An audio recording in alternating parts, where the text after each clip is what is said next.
It's the end of the rainy season in Cambodia. At this time each year, a remarkable natural phenomenon occurs. The current of the Tonle Sap River, which for the last 3 or 4 months has been flowing from the Mekong River up into the great Tonle Sap Lake, changes direction and begins to flow outwards again into the Mekong.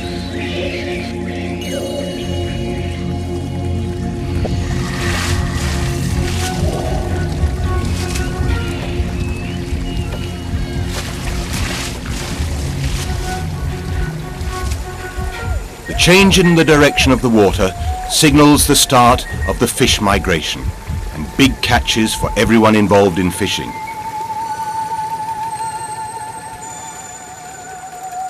It's a time for people to have fun and enjoy themselves.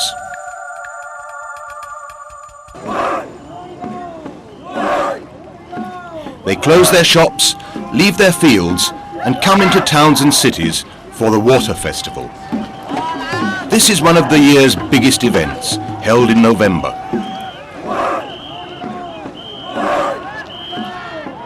Racing teams from all over the country have to spend weeks training and decorating their boats to compete at the festival. This lasts 3 days, during which hope and excitement fill the streets.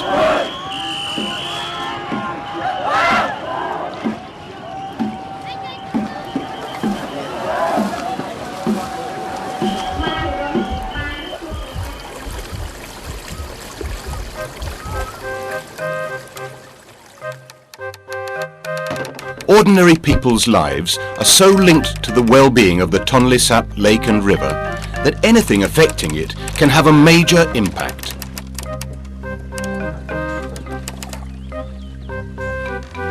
Fishing is one of the country's major economic sectors.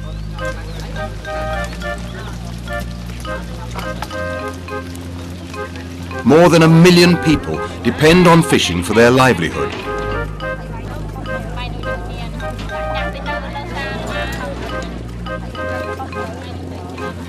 Unusually high Mekong River floods can bring destruction of infrastructure.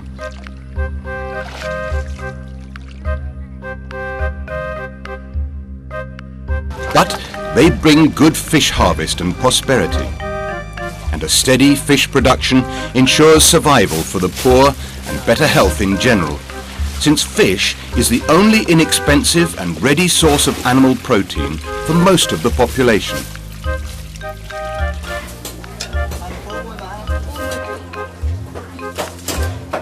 And today, that river system, including the natural habitats in the floodplains, remains largely intact. While other countries deplore the loss of fishing resources in their waterways, Cambodians catch enough fish to feed the country and export to Thailand, Vietnam, and numerous other countries.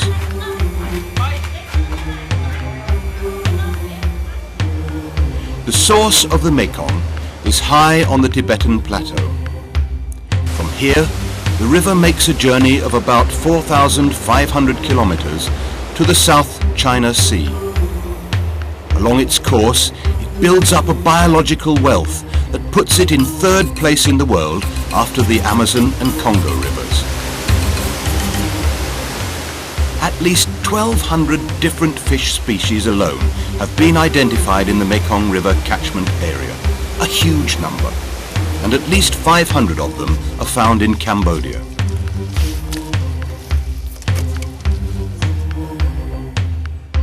So the Mekong River and the Tonle Sap floodplains are at the center of a delicate ecosystem that stretches over a vast distance and has evolved over millennia.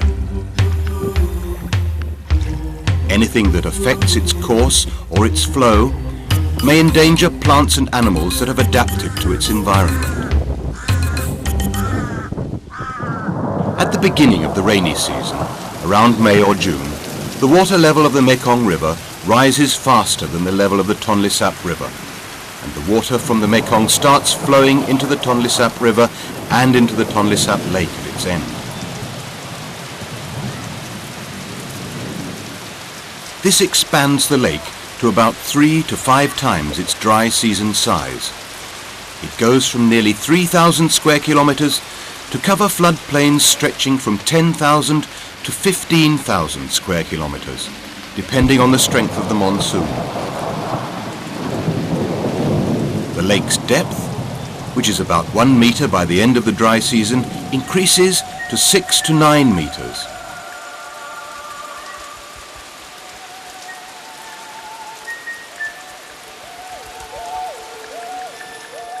In October, the monsoon rains are tapering off and the Mekong water levels start dropping. Then water levels in the Tonle Sap, river and lake, are higher than those in the Mekong, and the current reverses itself, now flowing again from the Tonle Sap lake into the Mekong.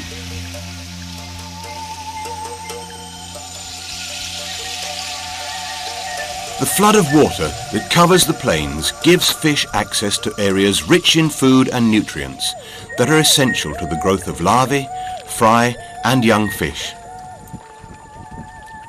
Species have adapted their life cycles to take advantage of these feeding grounds, but in quite different ways. When the floodplains are drying out, the non-migratory species, which are also called blackfish, move no further than the floodplains lakes or the Tonle Sap lake and river itself. Blackfish species include climbing perch, air-breathing catfishes and snakeheads. In the rainy season, they spawn and feed in the flooded plains. Migratory species